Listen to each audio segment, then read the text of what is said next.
Nous avons pris de l'habitude de simplement considérer qu'on peut se lever un bon matin, dénoncer des choses sur des personnes, sans pourtant en amener de preuves et être à l'aise. Et pourtant, lorsque l'on dénonce des choses sur des personnes, on entache de manière sensible leur intégrité et même leur réputation. Aujourd'hui, oui, je crois que ce serait différent de comparer les dires d'un propagandiste à l'imité et les dires d'un monsieur aux arrêts. Parce que le propagandiste à l'imité, lorsqu'il fait ses déclarations, il n'apporte nullement de preuves. Il vient simplement vous dire qu'il est parti en catimini. Il y a deux personnes différentes et il y a de quoi se poser des questions. Voilà, donc j'arrive et je vais vous expliquer pourquoi je dis qu'il ne faut pas les comparer. Il vous dit qu'il est parti en catimini, il vous dit qu'il continue à nous bloquer, il vous dit qu'il est derrière la guerre. Il fait comme ça plusieurs allégations, mais sans en apporter le preuve, et pas n'importe lesquelles, le preuve probant. Là, on parle d'un ancien chef d'État. On parle d'un chef de corps. On parle de plusieurs anciens députés, anciens dignitaires. Qu'est-ce qu'il faut retenir de cela? Déjà, il faut dire que le monsieur a été arrêté depuis 3 mois presque, il semblerait, et que depuis lors, aucune information n'a fuité sur lui. Nous devons nous questionner sur les conditions dans lesquelles il était détenu. 2. Les conditions dans lesquelles il a fait ses dépositions. 3. Les conditions dans lesquelles il a été présenté. C'est en fait ça la réalité. Lorsque l'on scrute les conditions dans lesquelles il a été détenu à la DEMIAP. L'autre fois, j'ai donné la définition ici. De la DEMIAP. Détection de militaires antipatrie. Mais déjà là, on constate qu'effectivement, ce monsieur-là n'est pas militaire. Mais est-ce qu'il faille se rassurer qu'il était dans de meilleures et bonnes conditions? Ça, c'est encore une autre question. S'il était dans de meilleures et bonnes conditions, est-ce que cette vidéo-là, il l'a fait avant sa présentation à la presse ou il l'a fait lors de son arrestation? C'est ça la grande question. Parce que j'apprends qu'il a été arrêté en dehors du pays et puis on l'a ramené ici. Est-ce que cette vidéo-là, il l'a fait de là pour ramener ici? Sinon, vous insinuez quoi dans tout ça? J'insinue qu'il n'y a pas eu de présentation beaucoup plus harmonieuse en fait. Apparemment, on a brisé des étapes. Et moi, je souhaiterais mieux qu'on nous donne en détail en fait. Nous l'avons arrêté en telle date. Et en telle date-là, il avait déjà fait une vidéo. Nous l'avons amené en tel lieu. Et là, on l'a simplement auditionné. Nous vous le présentons. Et ce n'est pas ce qui a été fait. Et c'est ce que moi, et c'est ce qui m'oblige plutôt à être beaucoup plus réservé. Depuis un moment, moi, je pense que l'UDPS est dans la logique de tout faire pour que M. Kabila s'exprime. Mais moi, j'aimerais savoir, est-ce que l'expression ou est-ce que les dires de M. Kabila apportera quelque chose à la nation? Parce qu'il peut bien parler, mais il n'a ni le pouvoir, ni la signature. Donc, ce qui veut dire qu'en réalité, il peut bien parler, mais les solutions ne seront pas là. Il faut les laisser mener paisiblement sa vie étudiantale. Je fais ça la réalité parce qu'il est maintenant aux études. Mais analysons un peu. C'est vrai, la loi l'interdit, mais le fait qu'il y ait des accusations contre lui, contre la personne de Kabila, est-ce qu'il n'y a-t-il pas moyen de se défendre? Pour démentir par exemple, ou pour dire carrément que ce que vous dites là, je suis ni de près, ni de loin. Dans ce sens-là, ça sera aussi, il sera aussi coupable au regard de la loi? J'ai tenté d'arriver là. En réalité, aujourd'hui... Parce que qui ne dit mot consent, dit-on. Voilà. Et si M. Kabila a parlé, moi, je dirais qu'il se justifie sa quise. C'est fait ça, la réalité. Voilà pourquoi moi, je pense qu'il ne peut même pas s'exprimer. Ceux qui pensent détenir des éléments vont faire un mandat, vont faire de la procédure nécessaire pour l'inviter à parler. Et là, ils vont écrire. C'est fait ça, la réalité. Parce que maintenant, avoir la parole de M. Kabila, c'est éventuellement l'amener à s'accuser.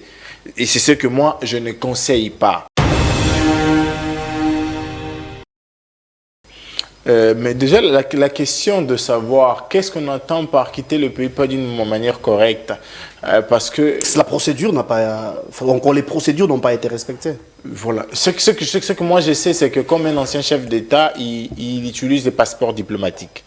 Et avec un passeport diplomatique, on obtient le visa. Il a droit à la sécurité comme sénateur à vie, donc il fallait que les services soient au courant ou informés. J'arrive.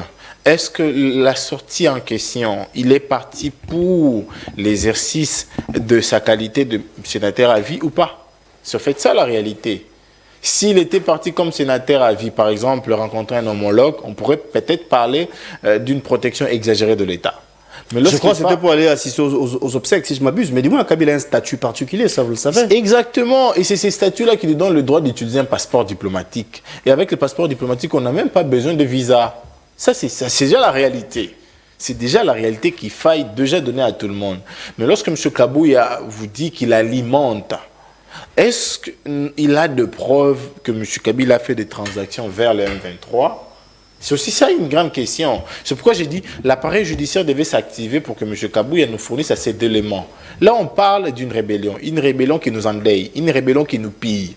Et il faille que nous amenons ces dossiers où nous traitons ces contours avec beaucoup de dextérité. Comme député, M. Kabouya n'est pas intouchable. Non, je n'ai pas dit ça. Voilà. Parce qu'il y a des députés qui ont été arrêtés même avant qu'eux n'arrivent au pouvoir. Vous vous rappelez, on a arrêté Diomindonga, ici député. On a arrêté Diongo, ici député. Jean-Jacques Bamba, en son temps, aujourd'hui rebelle. On a arrêté Mokonko, ici député. Donc, et même maintenant, là, on a arrêté Modiro Simba, député. Donc, vous comprenez, Kabounda, on l'a arrêté député. Donc, même comme député, Kabouya peut être arrêté et même condamné. Mais encore, s'il fallait considérer le fait qu'il a été informateur par un communiqué du DIRCAB, qui n'est pas les cas prévus par la loi, parce que la loi voudra qu'un informateur soit nommé par ordonnance du président de la République, parce que c'est la voie attitrée par laquelle un président agit, ou encore parce qu'il est désigné candidat premier vice-président, qui lui est concédé le droit d'imputer des choses de manière gratuite et légère à deux personnes. Moi, je crois que là, nous atteignons pas à pas la voie pour arriver vers une république où tout le monde ne respecte pas le droit, tout le monde ne respecte pas la loi. Et c'est cette république-là nous conduira dans la ruine et va détruire les tissus de la fibre sentimentale et même amicale et de respect d'autrui que nous avons. Non, mais déjà, il faut préciser que cette rébellion est née des entrailles de ces régimes. Ça, il faut le dire. Parce qu'en 2013, la RDC a défenestré cette rébellion. Il y a même beaucoup d'entre eux qui font la prison. Maintenant même où nous parlons. Et en 2018, ça lui-même l'a confirmé. Et la personne qui les a invités est là en train de se promener calmement. M. Kankonde, je crois, qui les a invités ici pour des faits inavoués. Parce qu'il faut le dire, nous ne savons pas à ce jour pourquoi ils étaient venus ici. Est-ce qu'ils étaient venus pour demander pardon pour tous les sons qu'ils ont eu à verser en 2013? Ou ils sont venus pour demander de l'argent, de demander de l'aide? Ils sont venus pourquoi? C'est en fait ça la réalité. Et même lorsqu'on évolue encore, on se rend compte qu'effectivement, l'enfant né des entrailles de la gouvernance actuelle, c'est un enfant têtu.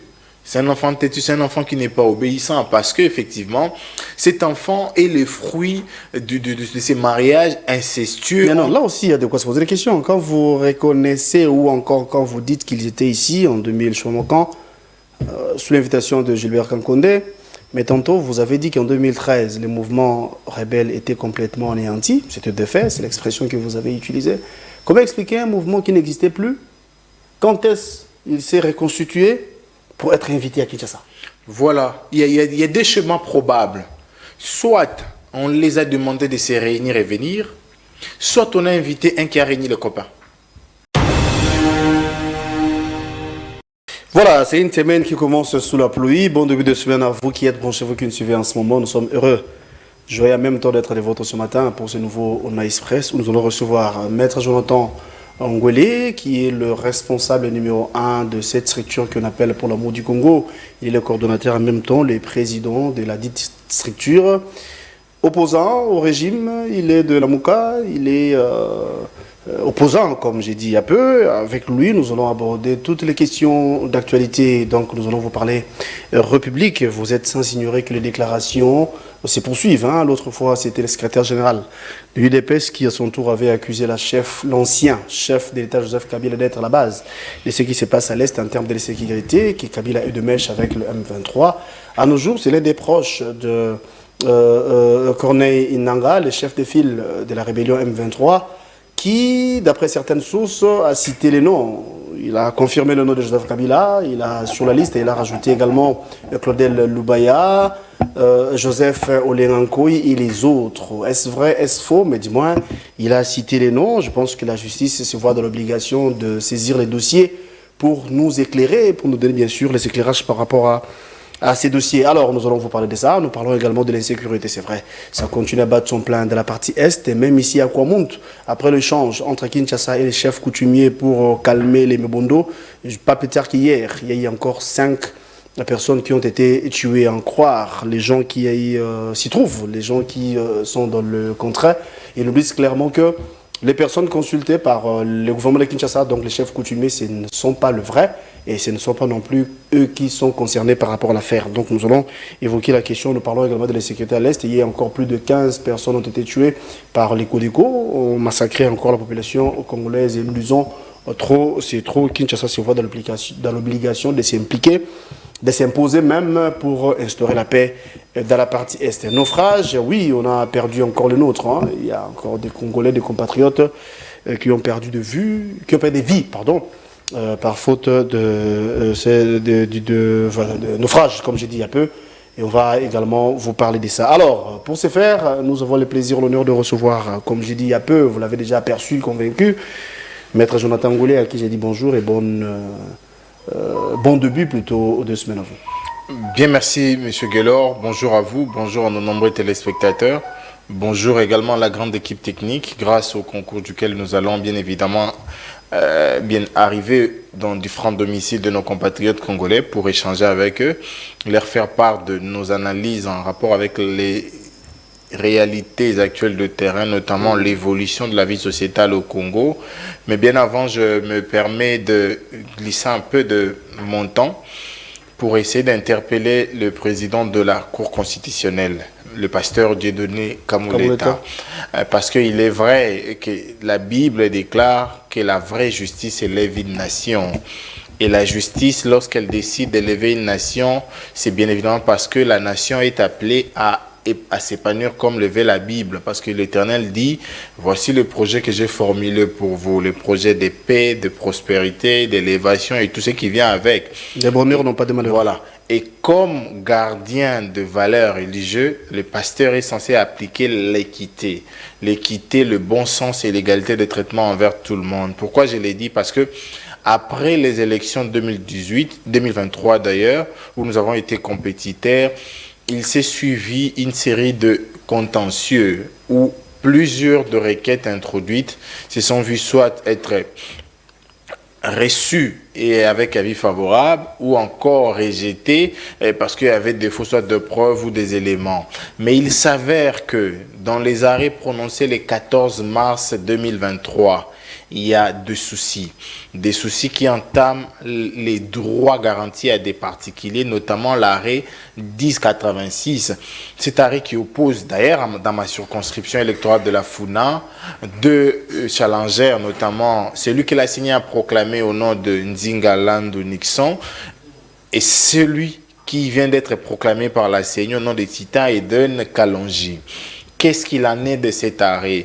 Il s'avère que cet arrêt comprend ou comporte moult erreurs matérielles qui tend même à entacher sa crédibilité parce que dans l'arrêt 1086, l'arrêt change le nom de la personne qui était proclamée par la CENI. Ah bon? Oui, parce que l'arrêt parle d'un certain Nzinga Landou, on ne met pas N devant, et on ajoute le prénom d'Antoine.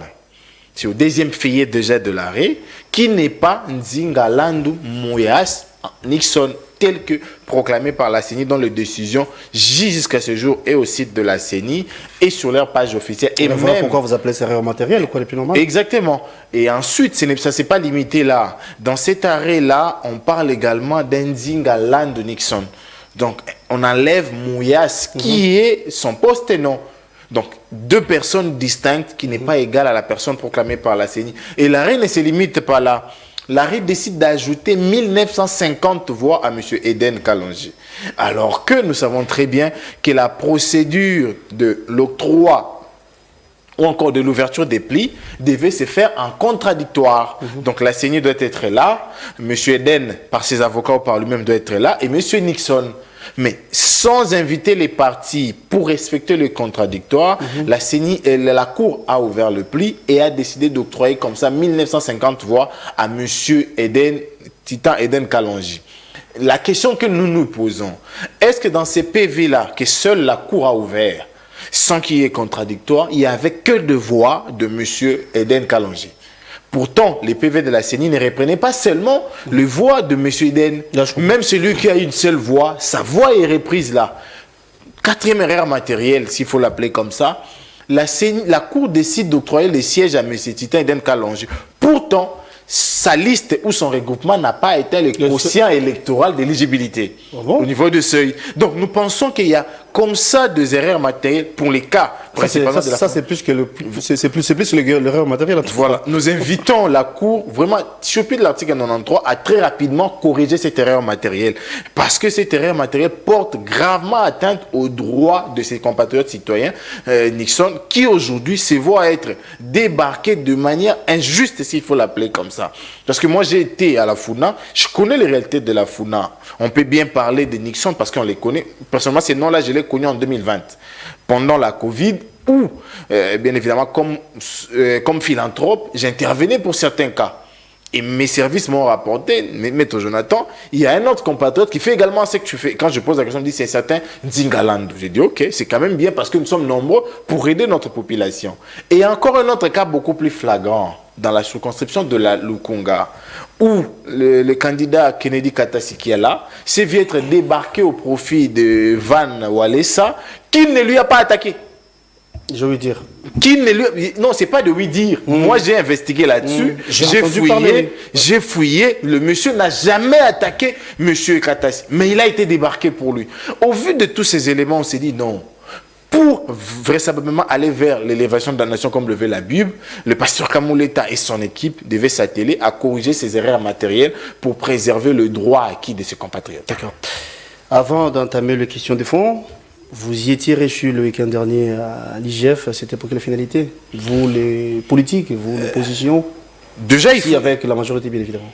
Déjà, il faut dire que je suis parmi ceux-là qui pensent que monsieur l'inspecteur chef de service est trop dans le triomphalisme dans ses investigations, ce qui n'est pas le propre d'un auditeur, d'un enquêteur. Parce que l'enquêteur est tenu par le devoir de réserve et de secret, parce que c'est un OPJ.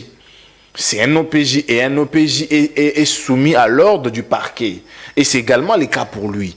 Mais j'ai observé que pendant plus de 4 ans, il a été dans le triomphalisme. Premier élément. Deuxième élément, presque la quasi-totalité de ces rapports ont été sanctionnés par une fin de non-recevoir devant les juges. Soit des acquittements, soit des classements de dossiers.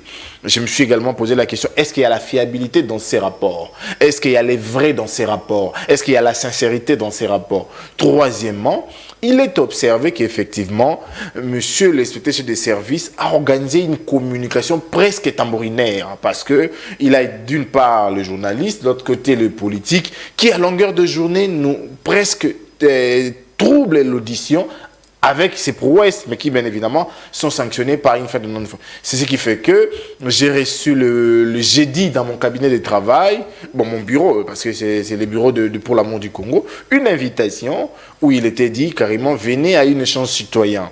Nous sommes arrivés là-bas, malheureusement après plus de 3 interventions des orateurs du jour, on ne nous a pas donné la parole pour poser de questions, parce qu'on était opposants. On s'est dit bon, si on donne à un opposant la parole, ici il va tout dire. Ici, il va vraisemblablement confirmer ce qu'il a l'habitude de dire depuis. On ne nous a pas donné la parole, mais évidemment, nous avons écouté leurs intentions, nous avons écouté leurs chapelets de motivation, mais au finish, les vrais problèmes n'ont pas été posés. Ah bon?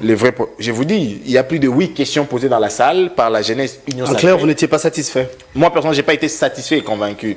Et je regrette parce que les jeunes avec qui nous étions là, surtout ceux de l'Union Sacrée, ont plutôt posé les questions de leur vie, en fait. Monsieur l'IGF, pourquoi, mais personne n'a posé les questions essentielles liées au fonctionnement de l'IGF. Voilà pourquoi nous avons plusieurs fois demandé la parole, on ne nous l'a pas accordé et nous comprenons parce qu'effectivement nous sommes opposants. Donc nous avons écouté ce qu'ils pensent faire mais qui ne font pas dans les vrais. Nous avons entendu leurs intentions mais pas les réalités et nous pensons que seuls ceux qui ont l'habitude de porter leur combat vont le faire. Nous allons continuer à critiquer leur travail parce que nous pensons qu'il y a encore des soucis, il y en a même beaucoup. Alors on va parler République. Parlons de la sortie médiatique du secrétaire général de l'UDPS. Les accusations faites contre Joseph Kabila. Ça a suivi l'un de proches de Corneille Nangaa qui a cité également les noms Joseph Kabila, y compris Olengankoy, Claudel Lubaya et les autres. Vous êtes politique, juriste de formation, de surcroît, mais on ne vous reçoit pas comme tel. Hein. Sinon, quelles sont vos analyses par rapport à la situation? Pensez-vous que... Parce que la Constitution nous exige parfois de dénoncer en cas de situation contre la nation. En tout cas, il faut dénoncer. Si vous restez silencieux, vous serez également complice ou coupable. Kabouya l'a fait. L'autre est aussi, bon, lui, c'est un présumé ou encore, il est aux arrêts. On peut être peut-être sous la torture, on ne sait pas, mais toujours est-il qu'il a cité aussi les noms. Sinon, regardez tout ça. Quelles sont vos pensées? Est-ce que Kabila se voit dans l'obligation de saisir la justice si il se sent réellement, s'il se considère réellement innocent? Ou bien, Kabouya a raison, d'où il faut à tout prix que Kabila soit arrêté. Vous savez, nous avons pris de l'habitude de simplement considérer qu'on peut se lever un bon matin, dénoncer des choses sur des personnes, sans pourtant en amener de preuves et être à l'aise. Et pourtant, lorsque l'on dénonce des choses sur des personnes, on entache de manière sensible leur intégrité et même leur réputation. Aujourd'hui, oui, je crois que ce serait différent de comparer les dires d'un propagandiste à l'imité et les dires d'un monsieur aux arrêts. Parce que le propagandiste à l'imité, lorsqu'il fait ses déclarations, il n'apporte nullement de preuves. Il vient simplement vous dire qu'il est parti en catimini. Il y a deux personnes différentes et il y a de quoi se poser des questions. Voilà, donc j'arrive et je vais vous expliquer pourquoi je dis qu'il ne faut pas les comparer. Il vous dit qu'il est parti en catimini, il vous dit qu'il continue à nous bloquer, il vous dit qu'il est derrière la guerre. Il fait comme ça plusieurs allégations, mais sans en apporter le preuve, et pas n'importe lequel, le preuve probant, qui peut amener un magistrat à se saisir du dossier et aller de l'avant. Là, c'est déjà un problème. Deuxièmement, et même lorsqu'il fait ces dénonciations-là, en dépit du fait que nous avons fait des tribunes, nous avons fait des recommandations, à ce jour, plus d'une semaine passée, aucun magistrat, personne n'a appelé M. Kabouya pour ne serait-ce apporter le preuve de ces allégations. Un peu comme ça a été le cas lorsque les anciens candidats sénateurs en 2018 ont dénoncé les actes de corruption pour lesquels ils étaient sous pression. Personne ne leur a appelé pour confirmer leurs déclarations. Donc en réalité, on est complice de la détérioration de l'image des personnes en fait. On est complice de la désacralisation de la dignité humaine. Là, on parle d'un ancien chef d'État. On parle d'un chef de corps. On parle de plusieurs anciens députés, anciens dignitaires. Qu'est-ce qu'il faut retenir de cela? Déjà, il faut dire que le monsieur a été arrêté depuis 3 mois presque, il semblerait, et que depuis lors, aucune information n'a fuité sur lui. Nous devons nous questionner sur les conditions dans lesquelles il était détenu. 2, les conditions dans lesquelles il a fait ses dépositions. 3, les conditions dans lesquelles il a été présenté. C'est en fait ça la réalité. Lorsque l'on scrute les conditions dans lesquelles il a été détenu à la DEMIAP. L'autre fois, j'ai donné la définition ici. De la DEMIAP. Détection de militaires antipatrie. Mais déjà là, on constate qu'effectivement, ce monsieur-là n'est pas militaire. Il était à la rébellion. Voilà. Même si vous n'allez pas me dire que Laurence est militaire. Kunyuka, non. Nous l'avons connu ici comme simple monsieur. Et même là, il dit qu'il est porte-parole. Si on arrêtait Nanga aujourd'hui, il sera jugé comme militaire, n'est-ce pas? Vous êtes d'accord avec moi? Non. C'est un rebelle. Non. Il a commis des infractions militaires en participation avec les militaires, mais il n'est pas militaire. Ça, c'est une précision de taille. Le Willingom, on connaît qu'il est militaire depuis. Il a même eu à gravir des échelons. Maintenant, on ne le connaît pas militaire. C'est en 2023, à la fin, qu'il décide d'être président. Il ne vous dit même pas qu'il devient commandant. Voilà pourquoi on l'appelle cordon. C'est de manière malicieuse qu'ils l'ont surnommé coordonnateur. Donc, c'est en fait ça la réalité. Donc, lorsque l'on vient sur la déclaration de M. Kouba, je crois que c'est ça son nom, non? M. Kouba les fait à la DEMIAP. Déjà, qu'il n'est pas un cadre où il devait être retenu. Parce qu'il est civil. Ça, c'est déjà un problème. Mais est-ce qu'il faille se rassurer qu'il était dans de meilleures et bonnes conditions? Ça, c'est encore une autre question. S'il était dans de meilleures et bonnes conditions, est-ce que cette vidéo-là, il l'a fait avant sa présentation à la presse ou il l'a fait lors de son arrestation? C'est ça la grande question. Parce que j'apprends qu'il a été arrêté en dehors du pays et puis on l'a ramené ici. Est-ce que cette vidéo-là, il l'a fait de là pour l'amener ici? Sinon, vous insinuez quoi dans tout ça? J'insinue qu'il n'y a pas eu de présentation beaucoup plus harmonieuse, en fait. Apparemment, on a brisé des étapes. Et moi, je souhaiterais mieux qu'on nous donne en détail, en fait. Nous l'avons arrêté en telle date. Et en telle date, là, il avait déjà fait une vidéo. Nous l'avons amené en tel lieu. Et là, on l'a simplement auditionné. Nous vous le présentons. Et ce n'est pas ce qui a été fait. Et c'est ce que moi, et c'est ce qui m'oblige plutôt à être beaucoup plus réservé dans les dires ou les faits. Mais venons-en aux personnes citées. Je prends d'abord l'ancien chef d'État. Depuis un moment, moi, je pense que l'IDPS est dans la logique de tout faire pour que M. Kabila s'exprime. Mais moi, j'aimerais savoir, est-ce que l'expression ou est-ce que les dires de M. Kabila apportera quelque chose à la nation? Parce qu'il peut bien parler, mais il n'a ni le pouvoir, ni la signature. Donc, ce qui veut dire qu'en réalité, il peut bien parler, mais les solutions ne seront pas là.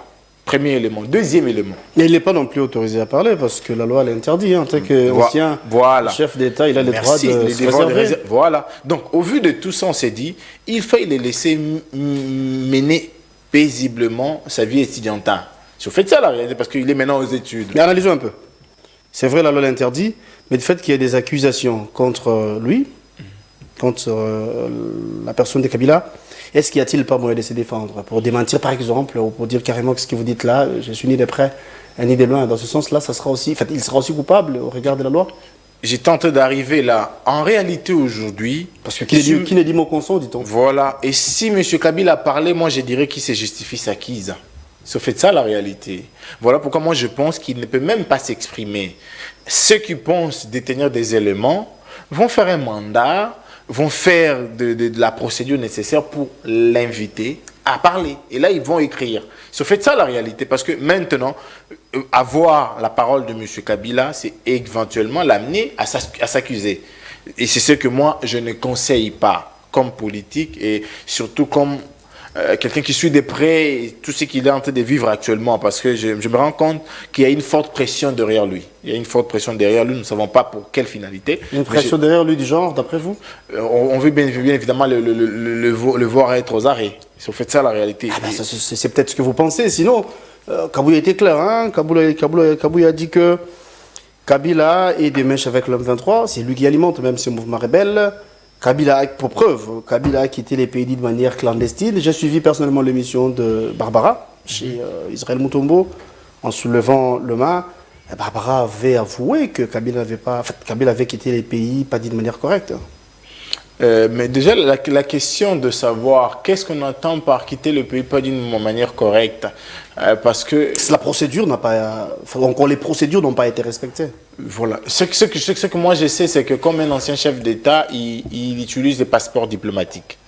Et avec un passeport diplomatique, on obtient le visa. Kabila a droit à la sécurité comme sénateur à vie, donc il fallait que les services soient au courant ou informés. J'arrive. Est-ce que la sortie en question, il est parti pour l'exercice de sa qualité de sénateur à vie ou pas? C'est fait ça la réalité. S'il était parti comme sénateur à vie, par exemple, rencontrer un homologue, on pourrait peut-être parler d'une protection exagérée de l'État. Je crois que c'était pour aller assister aux obsèques, si je m'abuse. Mais du moins, Kabila a un statut particulier, ça vous le savez. Exactement. Et c'est ces statuts-là qui lui donnent le droit d'utiliser un passeport diplomatique. Et avec le passeport diplomatique, on n'a même pas besoin de visa. Ça, c'est déjà la réalité. C'est déjà la réalité qu'il faille déjà donner à tout le monde. Mais lorsque M. Kabouya vous dit qu'il alimente, est-ce qu'il a de preuves que M. Kabila a fait des transactions vers le M23? C'est aussi ça une grande question. C'est pourquoi j'ai dit l'appareil judiciaire devait s'activer pour que M. Kabouya nous fournisse assez d'éléments. Là, on parle d'une rébellion. Une rébellion qui nous endaye, une rébellion qui nous pille. Il faille que nous amenions ces dossiers où nous traitons ces contours avec beaucoup de dextérité. Si M. Kabouya pense qu'il a des éléments en rapport avec les transferts de fonds, les appels, qui nous l'apporte. Et avec ça, nous allons tous demander à ce que M. Kabila soit déféré devant un juge pour les bonheurs de tous. Et lorsqu'on prend de personnes comme les Claudel Loubaya, par exemple, je me dis si c'est pas... À nos jours, avant qu'on aborde le sujet de Claudel Loubaya ou les Gankoye et les autres, quelle attitude que Kabila plutôt devrait avoir face à toutes les accusations? Est-ce saisir la justice à son tour, si seulement il se sent innocent et que son honneur est sapé, la dignité et l'honneur ne s'achètent pas, ça c'est vrai. Est-ce qu'il se voit dans l'obligation de saisir la justice? Ou bien si Kabouya a dit vrai, d'autre part, Kabila finira aux arrêts? Vous savez, je pense que tout le monde le sait, et ce n'est plus un secret pour quiconque, la justice bénéficie même de l'autosaisine. M. Kabouya a fait des allégations graves, des imputations dommageables. Il ne faille pas que quelqu'un s'en plaigne. Il faille plutôt que l'on envoie les services attitrés enquêter de manière très approfondie pour nous présenter la vérité. Parce qu'aujourd'hui, il est vrai que c'est l'image, c'est l'honneur, c'est l'intégrité physique de M. Kabila qui est mise en pâture, mais la seule institution, la seule organe qui peut bien la réparer, c'est l'appareil judiciaire. Et moi, je pense que point de besoin que l'on puisse porter plainte, comme vous le souhaitez. Non, non, je ne souhaite pas. C'est une question que je pose. C'est pas mon souhait de tromper vous. Ce sont des options. Point n'est besoin pour M. Kabila d'élever l'option de porter plainte, mais plutôt d'appeler, la justice a appelé plutôt le propagandiste à étayer sur pied d'une documentation ces éléments de preuve qui permettra à la justice de bien évidemment mettre la main sur M. Kabila. Il faut rappeler que dans notre constitution, nous avons voulu à ce que tous nous soyons traités de manière égalitaire, en dépit du fait que certaines personnes bénéficient des privilèges dans la procédure pour mettre la main sur eux. Donc si aujourd'hui la justice arrive à confirmer qu'effectivement... Kabouya, à nos jours, c'est un député national. Mais il venait d'être désigné comme informateur. On estime, ou encore on suppose, que tout ce qu'il dit, tout ce qu'il détient comme information... Peut-être. Ouais, mais moi, je pense que comme député, M. Kabouya n'est pas intouchable. Non, je n'ai pas dit ça. Voilà. Parce qu'il y a des députés qui ont été arrêtés même avant qu'il n'arrive au pouvoir. Vous vous rappelez, on a arrêté Diomindonga, ici député. On a arrêté Diongo, ici député. Jean-Jacques Bamba, en son temps, aujourd'hui rebelle. On a arrêté Mokonko, ici député. Donc, et même maintenant, là, on a arrêté Modiro Simba, député. Donc, vous comprenez, Kabounda, on l'a arrêté député. Donc, même comme député, Kabouya peut être arrêté et même condamné. C'est très possible à condition de respecter juste la procédure. Et je le souhaite d'ailleurs. Parce qu'effectivement, il a fait des déclarations qui sont d'une telle gravité où il faut obligatoirement qu'il soit entendu devant un magistrat. Ça, c'est vraiment la plus simple des choses que l'appareil judiciaire peut nous offrir. Mais encore, s'il fallait considérer le fait qu'il a été informateur par un communiqué du DIRCAB, qui n'est pas les cas prévus par la loi, parce que la loi voudra qu'un informateur soit nommé par ordonnance du président de la République, parce que c'est la voie attitrée par laquelle un président agit, ou encore parce qu'il est désigné candidat premier vice-président, qui lui est concédé le droit d'imputer des choses de manière gratuite et légère à deux personnes. Moi, je crois que là, nous atteignons pas à pas la voie pour arriver vers une république où tout le monde ne respecte pas le droit, tout le monde ne respecte pas la loi. Et c'est cette république-là nous conduira dans la ruine et va détruire les tissus de la fibre sentimentale et même amicale et de respect d'autrui que nous avons.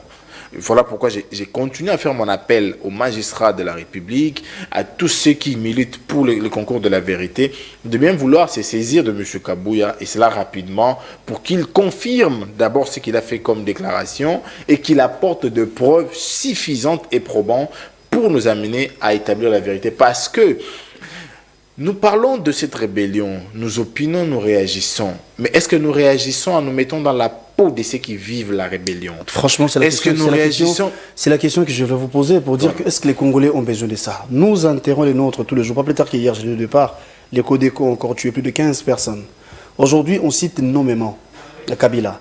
Je vais dire ici, le pouvoir ou encore le régime pointe du doigt l'opposition, précisément Kabila, parce que ce nom est cité. Du côté opposition, il y a de ceux-là qui pensent que c'est les régimes actuels qui seraient des mèches avec les M23, pour preuve, hein, on croit ce que vous dites. D'ailleurs, le chef l'avait reconnu. Les M23 était ici l'autre fois, sous l'invitation de l'ancien ministre de l'Intérieur. Finalement, qui entretient les relations étroites avec Kagame, avec Kigali? Est-ce c'est le régime? Est-ce c'est l'opposition?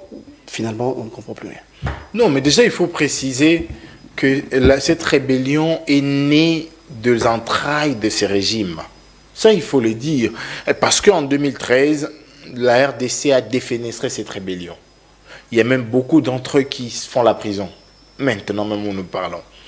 Et en 2018, ça lui-même l'a confirmé. Et la personne qui les a invités est là en train de se promener calmement. Monsieur Kankonde, je crois, qui les a invités ici pour des faits inavoués. Parce qu'il faut le dire, nous ne savons pas à ce jour pourquoi ils étaient venus ici. Est-ce qu'ils étaient venus pour demander pardon pour tous les sons qu'ils ont eu à verser en 2013? Ou ils sont venus pour demander de l'argent, de demander de l'aide? Ils sont venus pourquoi? C'est au fait de ça la réalité. Et même lorsqu'on évolue encore, on se rend compte qu'effectivement, l'enfant né des entrailles de la gouvernance actuelle, c'est un enfant têtu. C'est un enfant têtu, c'est un enfant qui n'est pas obéissant parce qu'effectivement, cet enfant est le fruit de ces mariages incestueux. Mais non, là aussi, il y a de quoi se poser des questions. Quand vous reconnaissez ou encore quand vous dites qu'ils étaient ici en 2000, je sais pas quand, sous l'invitation de Gilbert Kankonde, mais tantôt, vous avez dit qu'en 2013, les mouvements rebelles étaient complètement anéantis. C'était de fait, c'est l'expression que vous avez utilisée. Comment expliquer un mouvement qui n'existait plus? Quand est-ce qu'il s'est reconstitué pour être invité à Kinshasa? Voilà, il y a des chemins probables. Soit on les a demandé de se réunir et venir, soit on a invité un qui a réuni les copains. Il n'y a que ces deux scénarios possibles. Il n'y a que ces deux scénarios possibles. Soit un a reçu l'invitation et il a réuni les amis pour venir, soit réunissez-vous avant et venez. Et ça, je l'ai dit, si on arrête M. Kankonde, nous aurons des informations. Nous allons savoir combien ils étaient. Ils ont été logés pendant combien de temps? Parce que jusqu'à là, nous avons que la version de rebelles. Nous n'avons pas la version de la République. Qui a payé leur nourriture? Qui a payé leur logement? Et comment sont-ils sortis du pays? C'est en fait ça la réalité. Parce qu'effectivement, comme je l'ai dit, avant que vous m'interrompez, le Congo aujourd'hui a besoin d'une paix. Mais une paix qui passera automatiquement par les voies et moyens imposables, pas les voies et moyens négociables. Parce que je l'ai dit ici, le Rwanda, au départ de M. Kabila, nous étions tous d'accord que c'était un État agresseur. La preuve, c'est que plusieurs fois, le pouvoir de M. Kabila a opiné contre le régime de Kigali. Je vous donne un cas. C'est malheureux que je m'exerce maintenant là à donner des éléments qui dédouanent le pouvoir de Kabila parce que je ne pouvais pas les faire. Le pouvoir de Kabila a refusé d'entériner la lettre de l'accréditation de M. Karega ici, qu'il ne laissait pas. Comme ambassadeur envoyé en RDC, le pouvoir de Kabila a refusé. Chiokitou, ministre à l'époque. Et lorsque la gouvernance actuelle arrive, qu'est-ce qu'ils font? Ils acceptent Karega ici, en dépit de l'existence de rapports, paix à son âme, de pauvres Kayimbi. Est-ce qu'aujourd'hui on doit dire qu'au vu de ces éléments-là, est-ce que la gouvernance actuelle n'est pas complice avec les massacres que nous connaissons aujourd'hui? Nous pouvons dire oui, parce qu'ils avaient tous ces éléments-là. Pire encore, nous avons refusé, nous, de prendre la présence de l'Union africaine en son temps. Parce que de plusieurs dénonciations faites, l'Union africaine n'avait jamais agi au profit de la RDC contre le Rwanda. Et ça encore, c'est un élément. Pourquoi n'avions-nous pas compris qu'effectivement c'était un rebelle? Lorsque la gouvernance actuelle arrive, la première des choses, c'est nous dire que Kagame, c'est un partenaire fiable. Avec lui, on peut compter. C'est d'accepter de donner les raffinages de notre or de Sakima à Kigali. C'est d'accepter d'amener ici des avions. C'était dans le but de trouver un terrain de paix, un terrain d'entente. On ne trouve pas des terrains. On pouvait beaucoup coopérer sur le plan économique, voyons, et puis... Non. Sur l'acheter la guerre. Sur le plan économique, qu'est-ce à dire? Ça veut dire qu'on accepte de donner des moyens à notre agresseur. Parce que lorsque le Rwanda raffine notre or, c'est des dividendes qui tombent. Et ces dividendes sont payés où? Au Rwanda. Qui en bénéficie? C'est l'État rwandais. Et nous payons quoi? Nous gagnons quoi? Les petits miettes qui nous ont déversés en retour. Et lorsqu'on accepte que les quartiers généraux du Rwanda sont installés ici, ça veut dire qu'en réalité, l'on accepte de faire fonctionner de manière allégrée au niveau de l'Afrique centrale la société rwandaise. Qui amènera des dividendes où? Au Rwanda.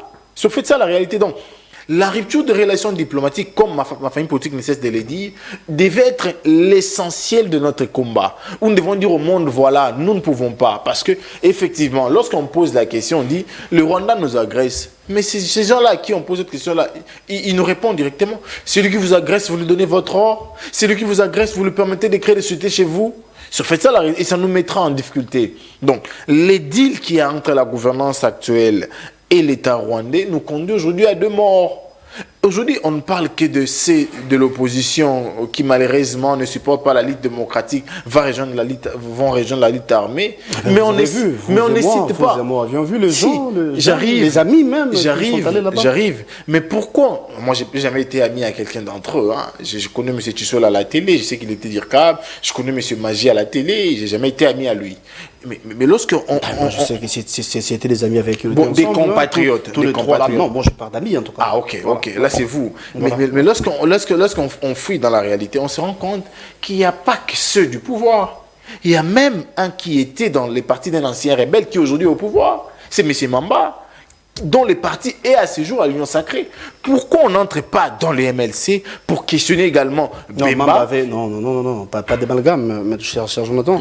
Mamba avait quitté les MLC bien avant, la lettre est là. Si vous ouvrez les téléphones sur les réseaux sociaux, vous allez voir. Mamba avait démissionné du MLC depuis longtemps. Voilà. Vous parlez du membre qui a démissionné. Ce qui n'est pas le cas malheureusement pour Henri Magie, encore moins Adan Choual et Yannick Tissola. J'arrive. Vous parlez de Jean-Jacques Mamba qui a quitté le MLC bien avant. Ouais. Totalement d'accord avec vous. Vous n'allez pas me dire que Nanga était du PPRD. Faux. Je mets des côtés. Nanga n'a jamais été du PPRD. Je prends les cas de Yannick, comment on l'appelle? Les accointances de Nanga au FCC, là, vous en savez quelque chose? Non. Nanga était beaucoup plus proche au pouvoir actuel que FCC. Je vais vous donner des cas. Avant la remise et reprise entre Nanga et Kadima, il y a eu plus de 6 rencontres entre eux. On appelait ça préparation de la remise et reprise. Mais alors après, qu'est-ce qui s'est passé? Parce qu'effectivement, le secrétaire général de l'UDPS nous a dit dans une radio de la place ici que M. Nanga est parti en rébellion parce qu'on a retiré ses carrés miniers. Et pire encore, M. Monsené l'a dit encore. Comment ils savent qu'on a retiré les carrés miniers? On a retiré les carrés miniers de qui? D'un copain avec qui on avait l'habitude d'être. Et quand on décide de retirer ces carrés miniers, c'est là où la frustration arrive. Donc en réalité, ils étaient beaucoup plus proches avant. Et je parle de 3 autres là, Magie, Tissola et consorts. Vous savez, dans toute organisation nécessaire, on nous impose, ONG, Asbel Parti, de travailler conformément au texte de la République. Ce qui fait que la plupart des statuts que vous avez ici, ils ont des mentions à l'intérieur où c'est dit, lorsque quelqu'un va à l'encontre des idéaux prônés par les partis, il s'auto-exclut. Je sais que le PPRD prône la lutte pacifique.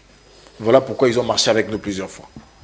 Et lorsque ces anciens militants ou ces anciens cadres décident de rejoindre la lutte armée, en réalité, ils s'auto-excluent. Point n'est besoin de faire des lettres comme Nanga l'a fait, Mamba l'a fait. Donc déjà, par leur adhésion, ils ont coupé tout cordon. La preuve, c'est que vous avez entendu quelques communicateurs de leur parti qui disent que depuis plusieurs mois, on n'avait plus de leurs nouvelles.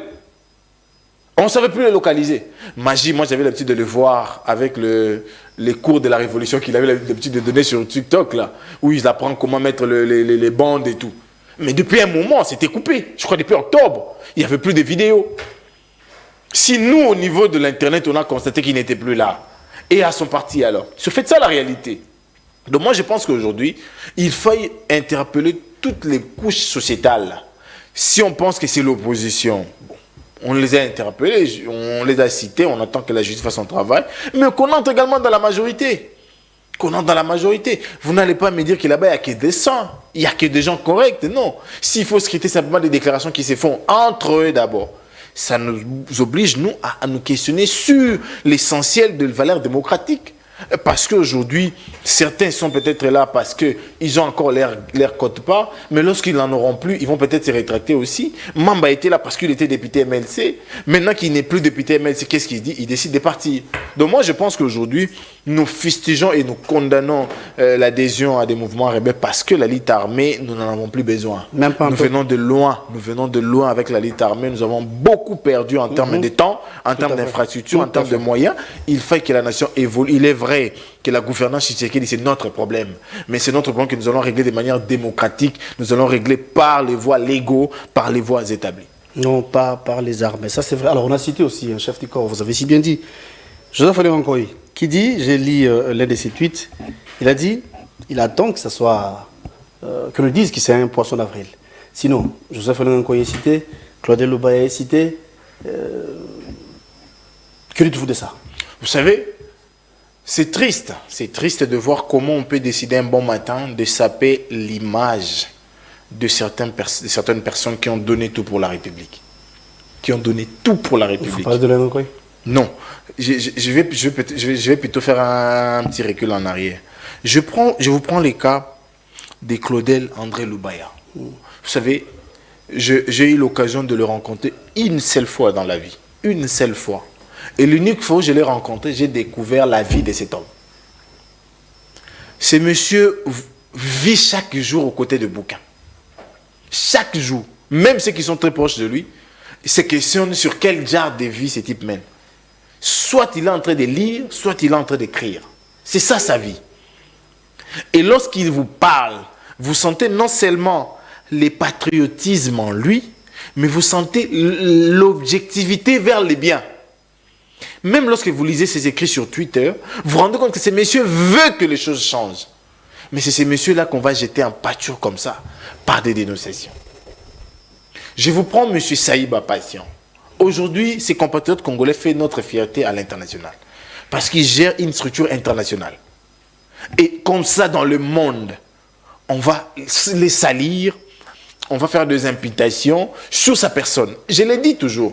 Moi, je le prends entre guillemets sous réserve. Parce que, à part les noms cités, je n'ai pas vu des éléments qui suivent, en fait, des éléments concomitants qui suivent. Peut-être que les jours à venir, nous aurons des... Et si j'ai ces éléments-là, je viendrai sur votre plateau de télé pour dire, M. Lubaya, je ne suis pas d'accord. M. Saïba, je ne suis pas d'accord. Mais jusqu'à la minute où nous parlons, sur pied de simples déclarations, on a donné des noms. Je pense que ces compatriotes congolais ne méritaient pas ces traitements-là. Parce que Claudel André Lubaya a été gouverneur ici, parlementaire parmi les meilleurs de ma nation. Saïba aujourd'hui fait notre fierté à l'international. Ce sont des personnes qu'il faut protéger. Vous parlez moins de Olengankoy en tout cas. Je vais venir avec le vieux Olengankoy. Aujourd'hui, c'est un chef de corps. Il est certes vrai, moi je pense que ces corps-là devaient disparaître. Mais quand on scrute très bien les lignes et les options prises par Olengankoy, on se rend compte que c'est quelqu'un qui, au fil du temps, a développé cet amour exagéré pour la nation. Même comme chef de corps, il critique. Même comme chef de corps, il conseille. Même comme chef de corps, il approuve. C'est-à-dire qu'en réalité, il est pour l'avancement de la nation. Est-ce qu'il fallait nommément les citer comme ça? Sans donner la suite des événements ou la suite des éléments de preuve. Parce que moi, je l'ai dit, tous ceux qui se rebellent contre la nation, moi, je les considère comme des compatriotes dangereux qu'il faut rapidement isoler. Mais pour amener à isoler quelqu'un, c'est une décision grave, hein. Il faudrait les faire suivre des préalables, qui sont notamment les éléments de preuve, les droits à un procès, et tous ces éléments-là. Voilà pourquoi il y a la levée du moratoire. Hein, non, cette histoire-là, il ne faut pas les raccorder avec ces dénonciations. Parce que, non, pour faire mal ou peur, allais-je dire, aux traîtres. Vous savez que cette peine est anticonstitutionnelle. Vous le savez. Parce que notre constitution voudra assez qu'on sacralise la vie, qu'on la protège, qu'on l'aide à se développer, et non qu'on l'aide à s'éteindre. Ça, c'est notre constitution, que l'UDPS n'a jamais voté. Lorsqu'on vous dit maintenant, il faut donner la mort aux gens, est-ce que l'on respecte la constitution ou on la violente? Donc, en réalité, nous avons deux rebelles. Des rebelles au front et des rebelles contre les lois établies ici.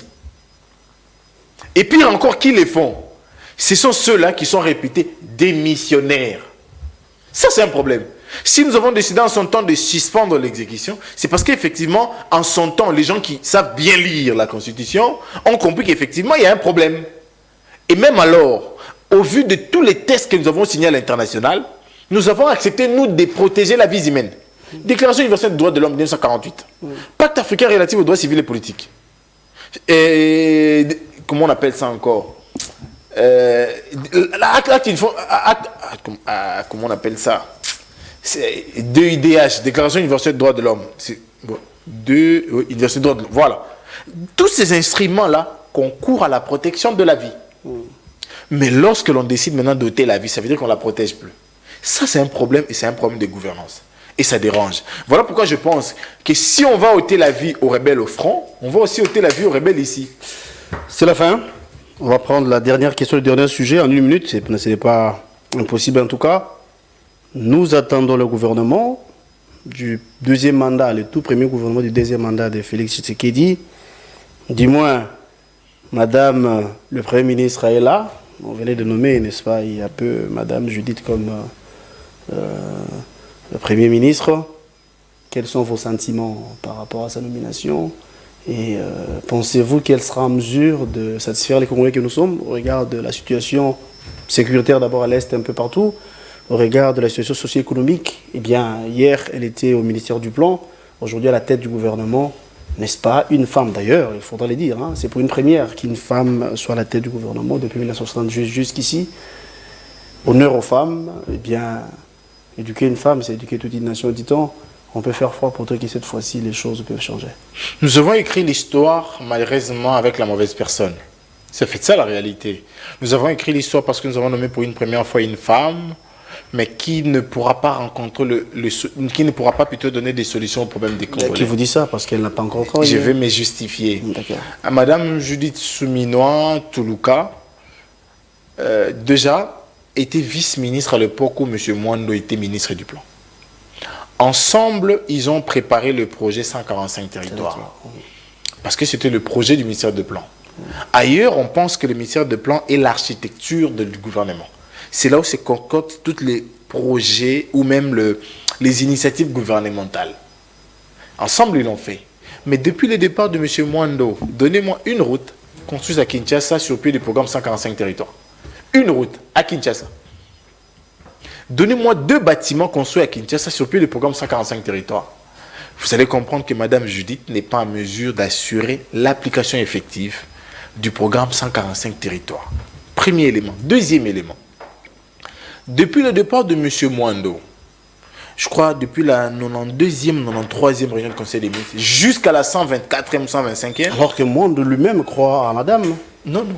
J'ai suivi son interview, j'ai suivi son intervention. Non, non. Il a dit que il aimait les inquiétudes, certes, dans le sens où c'est une technicienne, non pas une politique. Merci, merci de faire cette précision-là. Technicienne du point de vue profil. Ça, nous avons vu son CV, elle est éloquente. Nous avons vu son parcours, elle est éloquente. Mais la réalité, c'est laquelle? Dans les actes de gouvernance, la dame n'est pas très, très, très souple là-dessus. Et aujourd'hui, on vous dit, oui, elle est membre de l'UDPS. Je vais vous donner des signes qui m'imposent, moi, à ne pas croire en elle. Vous savez, lorsqu'on devient gouvernant, on est lié par les devoirs d'irrédévabilité envers ce qui les choisit. D'irrédévabilité. Certains même parlent de la désobéissance. Mais elle, aussitôt nommée, qu'est-ce qu'elle fait? Elle décide d'aller voir Kabouya pour dire merci, papa, Ndengotindi Kombonagai. Il ne se limite pas là. Elle va chez maman pour obtenir la bénédiction. Mais la question, est-ce que les merci de Kabouya, la bénédiction de maman l'aidera à travailler? Non, c'est ça. Ça n'empêchera pas non plus de bien travailler. Ça pourra jouer sur l'aliénation de la conscience de la personne. Et parce qu'à Kabouya, elle ne refusera rien. À Kabouya, elle ne boycottera rien. À Kabouya, elle donnera tout. Parce qu'effectivement, c'est son mentor. Elle reconnaît le mentorship de Kabouya. Ça, c'est un problème. Donc moi, je pense qu'aujourd'hui, et même s'il faut voir la coordination de 145 territoires, ça dérange. Hein? Ça dérange. Parce que nous savons que c'est coordonné par 3 structures, je crois la PNUD, la BCECO et je crois la NAPI. Il faut poser la question, Madame Judith, combien de fois elle a eu à réunir toutes ces 3 structures-là? pour évaluer les 145 territoires. Parce que nous allons vers la 2e année. Donc, tout ce qu'il acclame à l'aveugle aujourd'hui, tout ce qu'il applaudit sans en connaître les quintessences, il se trompe. Un peu de patience, voyons voir. Peut-être on peut donner 100 jours pour voir comment elle va travailler. Jusqu'ici, elle n'a pas encore mis en place son gouvernement. On a donné des ans. À mon avis, il n'y a pas peut-être lieu. Non, je ne vous interdis pas. J'ai dit, à mon avis, de critiquer dans ce sens-là. Essayons, plutôt, attendons, voyons voir la dame sur terrain, dans l'œuvre, comme dit-on. Et on va voir ce qu'elle va nous produire, ce qu'elle va donner comme résultat. Sinon, c'est la fin. Est-ce que vous savez qu'on a donné 5 ans et 4 mois à M. Tshisekedi, mais qui n'a rien fait? Merci, M. Jonathan. Est-ce que vous savez qu'on a donné 2 ans à M. Lukonde qui n'a rien fait? Je rappelle que vous êtes de l'opposition. Au début, l'opposition. j'alerte toujours, j'avise mon peuple, mais avec le temps, on me donne raison. Vous êtes le coordonnateur de ce mouvement qu'on appelle Pour l'amour du Congo. Opposant au régime actuel. Vous êtes opposant au régime actuel. Vous êtes la Mouka. Je suis la Congolais, oui. Merci, M. Jonathan. Partie de l'émission, on peut vous retrouver prochainement. Merci d'être venu. Disponible. Voilà, c'est la fin de cette émission. On va vous retrouver demain à la même heure avec les mêmes plaisirs pour un nouveau numéro. La rediffusion, c'est à 18h. Les internautes, abonnez-vous à Express Télévision. Abonnez-vous à la RTVS 1. Il a plu à Kinshasa, une forte pluie depuis la nuit. On a reçu les dégâts. On nous apprendra qu'il y a une famille qui a perdu 8 personnes du coup par l'écroulement des murs mitoyens. Et nous attendons la suite. On va vous dire peut-être plus dans les éditions suivantes dans notre, sur la RTVS, allais-je dire. Merci à Brandon qui était avec nous du côté derrière toutes les caméras d'ailleurs. Merci également à Pamphile Makanda qui était du côté de la régie. J'ai vu également Etandi Gires Mabeka. Merci. Mais Jonathan encore, merci pour la disponibilité. Merci. Malgré la pluie, vous étiez là parce que naturellement, quand il pleut, ce n'est pas les beaux temps. C'est notre engagement et nous saluons également tous ces compatriotes congolais qui croient à un Congo meilleur demain. Merci beaucoup. Au revoir.